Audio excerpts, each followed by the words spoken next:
Ranging from $99 to $250, there are more than 4 different varieties of Copa models in Adidas's line. Now, while these are all leather football boots, they each have their own unique design and they're all going to feel a little bit different on feet. So in this video, we're going to talk about each model and go over the things that are good and the things that can be improved. And of course, I'll let you know which one I think is best. And if you haven't already, please smash a like on the video and subscribe to the channel. Our goal this year is to make it to 50,000 subs. I know it's an ambitious target, so if you guys watching can help me get there, I would really appreciate that. So without further ado, let's get into things, starting with our first model, and that is the Copa Gloro 2.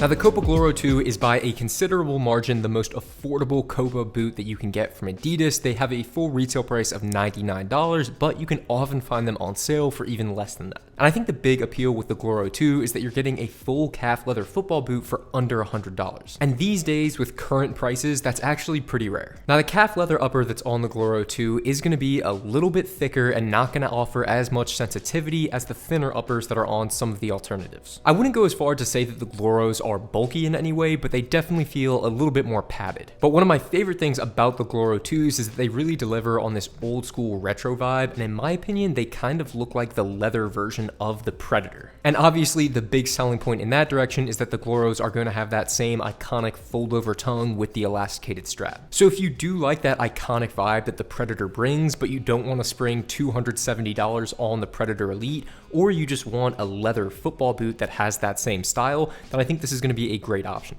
You're also going to get a considerable amount of volume in the toe box with the Gloro 2s, definitely a little bit more than some others in this category, like the Nike Premier 3. And both the overall comfort and the lockdown with the Gloro 2s is great, and that's a feature that's going to be consistent throughout pretty much every model in the Copa series. You also have a really versatile sole plate featuring conical studs that's going to be great on both firm ground, and you can carry it over to artificial grass. But if your budget is $100 or less and you're looking for a simple, comfortable football boot or just a great leather football boot, the Gloro 2 is going to be an amazing option. Next up, we're moving on to the classic Copa Mundial.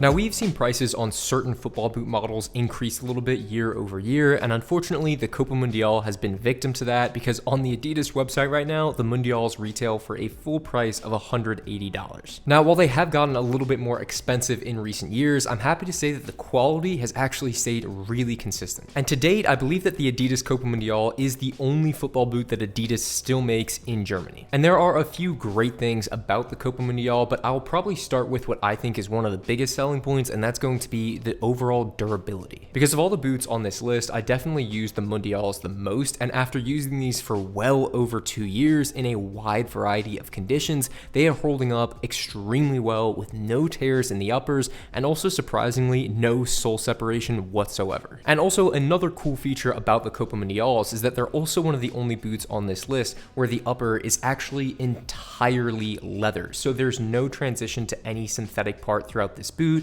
So throughout the toe box, the midfoot, the heel area, and even the tongue itself, you're going to be getting this extremely soft kangaroo leather. And I do think in terms of softness, you actually notice a difference with the kangaroo leather that's used in the Mundials, whereas the other models are going to be using calf leather. And despite the fact I've had these boots for well over 3 years, I think at this point, the leather has somehow even gotten softer over time. And another small thing I love about the build quality on these is that they've added these 3 rivets at the very top of the sole plate that help secure the outsole to the upper. And this is a really great feature because what it's going to do is help prevent sole separation as you wear the boots. But while these are great football boots, they're not perfect, and there are a few things that I wish were different. First off, the insole on the pair of Copa Mundials I got here was not removable. And that's a feature that you may take for granted on other football boots, but if you wear a pair of boots relatively frequently, you can actually wear down that insole really quickly, and when it's not removable, it's really frustrating because it makes for a pretty uncomfortable experience once they're worn through. Secondly, while these boots are very comfortable, they also overstretch. And because they stretch so much as you wear them, you usually have to go at least 1/2 half size to a full size down when you get a pair. And I certainly don't mind when leather boots stretch a little bit to form to your feet over time, but with the Mundials, it's just a bit excessive. And this may seem like a small complaint, but the laces that the Mundials ship with are way too long, and I personally had to wrap them around the outsole of the boots just to lace them up. But listen, there's a reason why I wore these boots for so long, and there's a reason why Adidas is still making and selling a ton of these boots. They're comfortable, they're durable, and they get the job done. Next up, we're moving over to the modern counterpart to the Copa Mundial with the Copa Icon 2.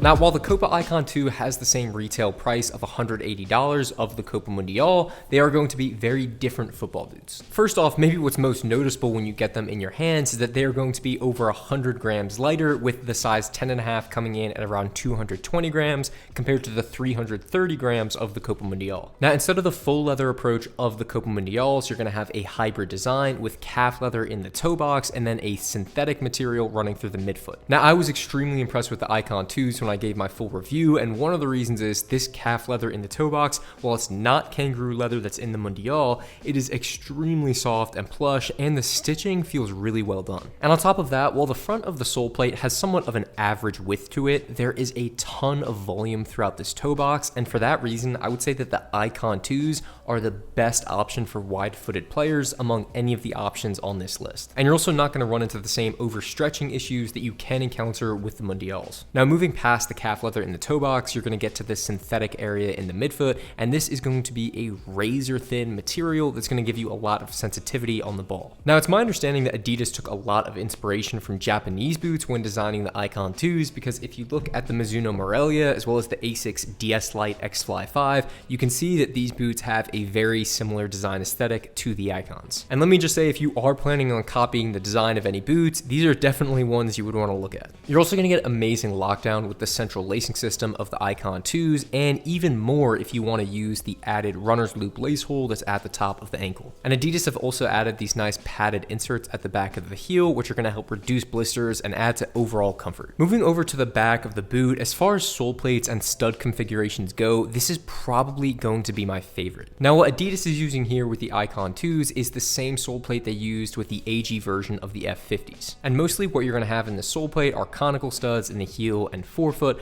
but the addition of these 4 angular studs that are in this cluster to give you a little bit more traction. For me, this sole plate does kind of feel like a true FG AG sole plate, because I would feel comfortable using this on both firm ground or artificial grass. And with all of that being said, these are probably the only boots on this list that I think might actually be underpriced, because when I got these in my hands for the first time and then when I subsequently tried them on, I honestly felt like they could easily rival boots that retail for $220, $250, or even more money. So at their $180 price tag, I actually think they're great value. Finally, let's talk about the last boot on our list, and that is going to be the Copa Pure.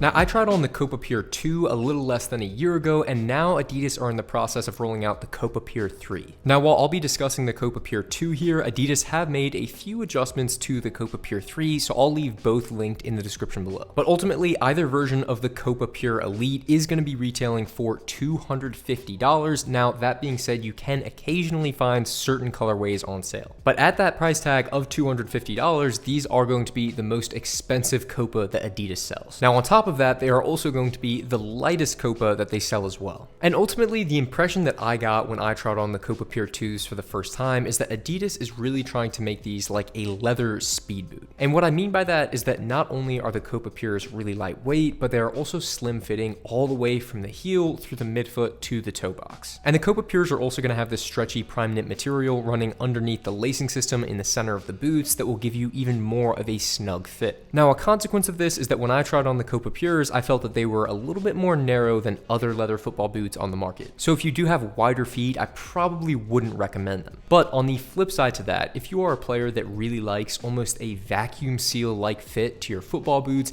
and you don't want any extra space whatsoever and you want that really streamlined feel, then this could be a good option. But I will say, at their $250 retail price, I do kind of question if they're worth the money, especially when you can get something like the Icon 2 for only $180. But another important thing I wanted to mention about the Copa Pure line is that it is the only boot in this Copa series that is going to have takedown models, because you can find the second tier Copa Pure Pro and the third tier Copa Pure League for much more affordable prices. And last year I tried on the Copa Pure Leagues for around $75, which makes them easily one of the most affordable boots you can get. And yeah, they were a little bit bulky and the leather didn't feel super premium, but at $75 you can't complain that much. So to wrap things up, which version of the Copa series would be best for you? Well, if you are looking for a leather football boot around that $100 price point, it is very hard to do better than the Copa Gloro 2, so that's the route I would go in there. Now, if durability is really your number one concern when you're buying a new pair of boots, or maybe you don't play that often and you just want something that's a little bit more padded, comfortable, that you know will be reliable,